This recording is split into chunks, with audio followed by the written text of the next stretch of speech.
What's good? We back with the Boxing Clinic. I'm your boy CJ Goodfella, rolling through the day. Got a few videos coming up.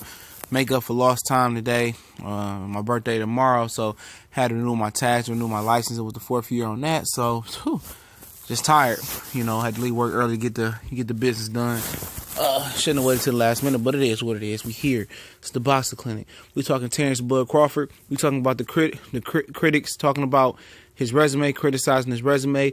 And I've been saying that. That's what goes under a lot of people's eyes and nose and ears and all their senses. I've been saying Crawford's resume was very, very murky, but he's a very good fighter. And a lot what he does is passing the eye test. A lot of people like the skills. They see the speed. They see the distance. They see the versatility. They see the power. They see the ability and the poise. I mean, he's doing things that other fighters haven't done a long time since B-Hop and Taylor fought, and that was becoming the undisputed champion of a division. But you look at who he's fought. Ricky Burns, Gamboa, Ray Beltran, Derry John, Hammer and Hank Lundy, Thomas Delorme, Victor Postal, Jeff Horn, John Molina, Felix Diaz. I mean, he fought a pair of gold medalists in Diaz and Gamboa. But he's basically doing it by dominating two divisions, 35 and 140, and he's making moves and he's daring to be great when other fighters not daring to be great. Like I said, the dude with the best resume in boxing, I believe, is Canelo Alvarez has one of them, and I believe Danny Garcia has another one. And a lot of people don't acknowledge, what they've been through and who they fought, coming up. It doesn't make them pound for pound. A lot of people don't have Canelo number 1. A lot of people don't have Danny Garcia inside the top 10. Those two are the dudes with the best resumes. But they do have guys like Golovkin, whose resume is piss poor. When we look at, he's 36 years old. Even Jorge Linares, some people have him in there. His resume is not that good. Mikey Garcia resume ain't all that good. I mean, you can go on and on with guys. Lomachenko resume, obviously, with 12 or 13 fights is not that good.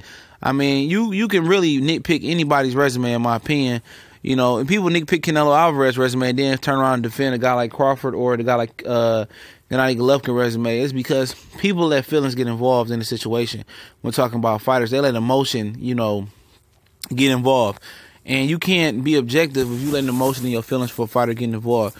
Clearly, Crawford has dominated two divisions, and he was the number 1 champion at two divisions. I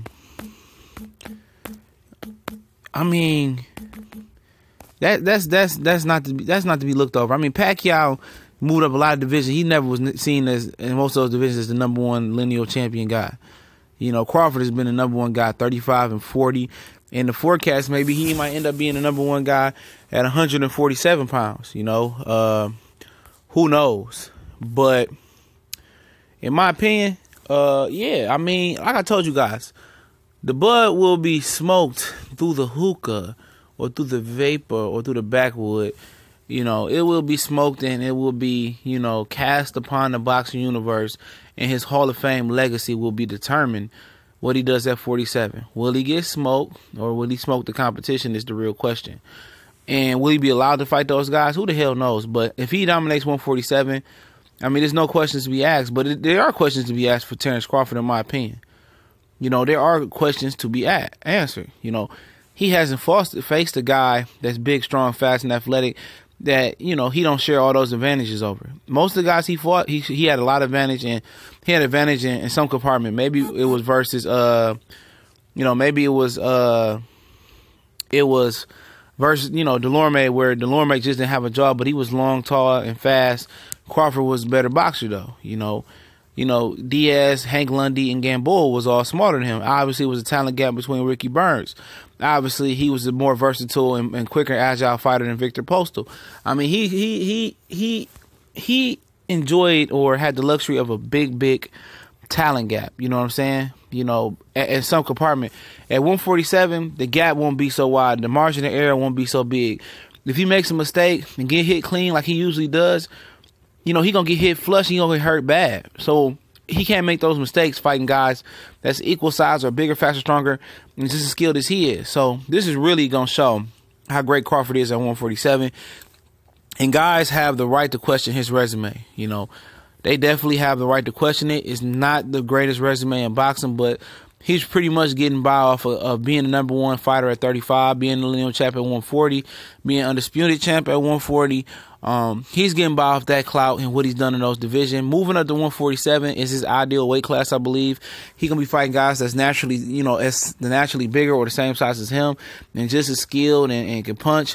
This is the real deal for Terence Crawford, in my opinion. I think Crawford is a good fighter, potentially can be great, but his resume will be, his Hall of Fame resume, if it is one, will be built at 147. And I got a Jeff Horn and Crawford video coming up next that may shock some people, but it's my prerogative, it's my channel, I do as I please. But like I said, his resume ain't unbreakable or untouchable. But like I said, we'll see at 147 what he do starting off with Terence, with Jeff. Me so horny.